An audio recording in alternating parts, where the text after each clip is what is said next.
Hello and welcome to Burning and Dodging 101. In this video we're going to be introduced to the basic concepts of burning and dodging a photograph.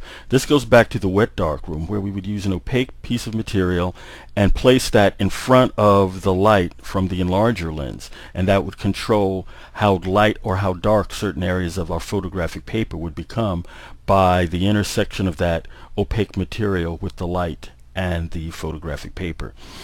Photoshop also has a burn and dodge tool. It's right here, and if we click and hold, we'll see that we have a dodge tool, a burn tool, and a sponge tool. The sponge tool is for desaturating color in a photograph, whereas burn will make the image darker, dodge will make things brighter. I never use it. I use a technique that John Paul Caponegro had shown me in a class some many years back.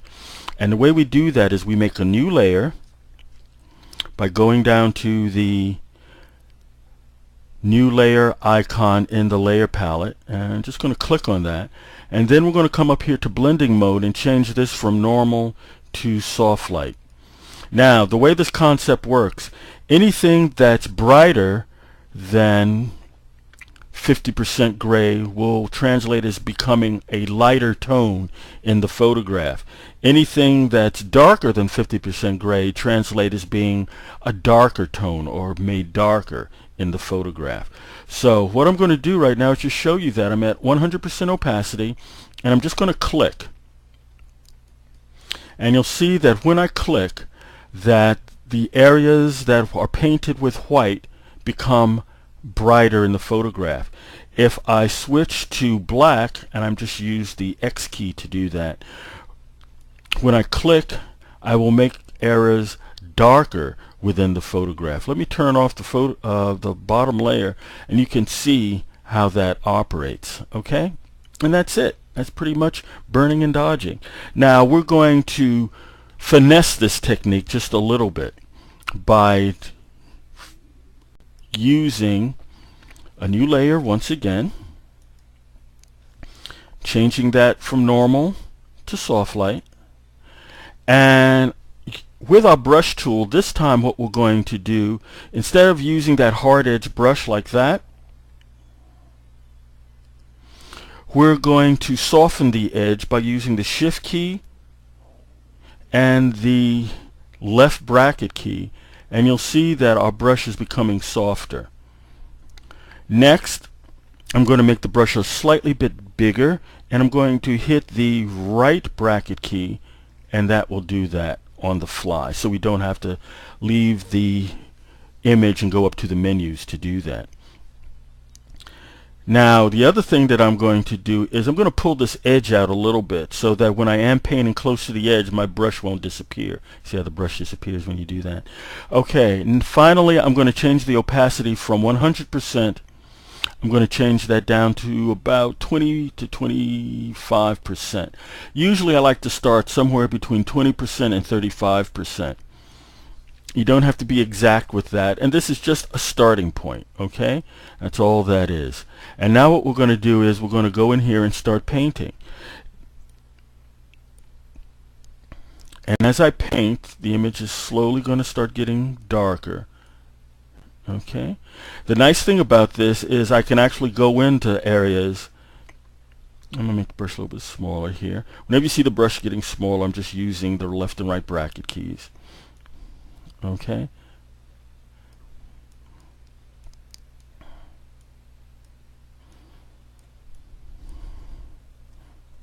okay, so I'm fairly happy with that. Next, what I'm going to do is I'm going to go ahead and go in here and make certain areas brighter. So I'm going to just switch to white. I could also use the X key to do that, and I'm going to go in and increase the tonality of some of this information that's in the shadow. Make the brush a little bit smaller.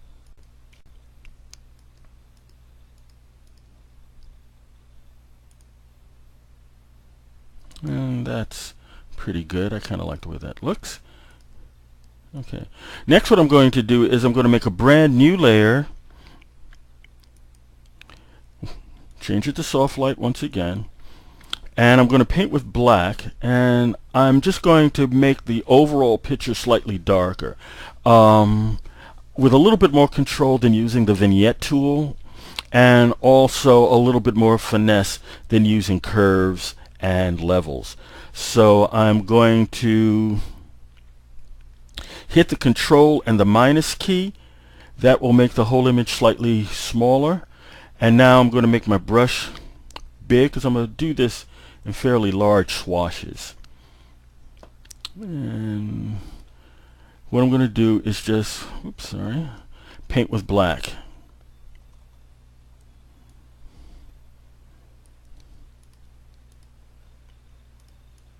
Kind of have a little bit more drama inside of here. Make the brush a little bit smaller, make it a little bit darker in there so that kind of fades up. Yeah, okay, I'm happy with that. And I'm going to make one more layer, and I'm going to paint with white in this one little area in here. I'm going to hit the Control plus keys to get closer. I'm holding down the space bar so I can temporarily have the grabber tool at my disposal. I'm going to make the brush even smaller, and now I'm going to go in here and I'm going to paint with white, just to kind of open that up just slightly, just a little bit.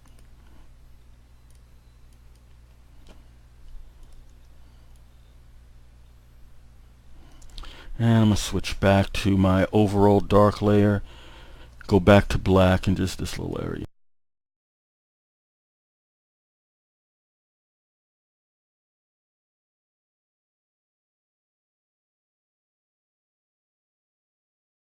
In there, and now I'm going to even make this leaf. And now what I'm with that shadow, now I'm going to hit Control 0, go back to the whole thing, and there's my final picture. Now, because this is the intersection between these layers and the bottom one, I want to put all of this on one layer for printing later. In fact, right before I do that, just let me go back in here and have these little bells.